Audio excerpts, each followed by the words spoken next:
Banaras gallery నుంచి pure handloom కోరా శారీస్ని చూపిస్తున్నానండి. ఇప్పుడు ఈ చీర చూడండి, మనకి మల్టీ షేడ్స్లో అంటే రంకట్ డిజైన్ లాగా చాలా బాగా వచ్చింది కదా, మొత్తం వీవింగ్ స్టైల్ వచ్చింది. ఇది ప్యూర్ హ్యాండ్లూమ్ కోరాలో ఇక్తారా అని అంటారు. ఇవి మనకి 40,000 లేనిది మార్కెట్లో దొరకవు, 35 నుంచే ఉంటాయి, లోపల అయితే దొరకవండి. ఈ చీరలో ప్రత్యేకంగా నేను షూట్ చేయడం జరిగింది. చాలా మంచి మంచి కలర్స్ మనకి బెనారస్ గ్యాలరీలో ఆల్మోస్ట్ ఒక 30,000, 28 ఆ రేంజ్లో వస్తూ ఉంటాయి.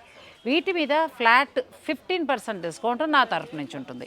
అంతేకాదు హ్యాండ్లూమ్ కోరాలో అసలు పూర్తిగా డిజైనర్ శారీస్ షూట్ చేస్తారండి. చీరలు అయితే చాలా బాగున్నాయి. మనం ఇంతవరకు హ్యాండ్లూమ్ కోరాలో ఏంటంటే నార్మల్వి చూసాం, ఇటువంటి డిజైనర్ చూడలేదు. చాలా స్పెషల్ కలెక్షన్. ఇవి మీకు ఏంటంటే 13,000 నుంచి మొదలుపెట్టి 30,000 వరకు ఉన్నాయి. ప్యూర్ టిష్యూ పట్టు. ఈ స్పెషల్ వీడియోని నేను డిస్క్రిప్షన్లో ఇస్తాను, మీరు ఆ లింక్ను ఓపెన్ చేసుకోండి. మీకు నచ్చిన చీర ఏదైనా ఉంటే పిక్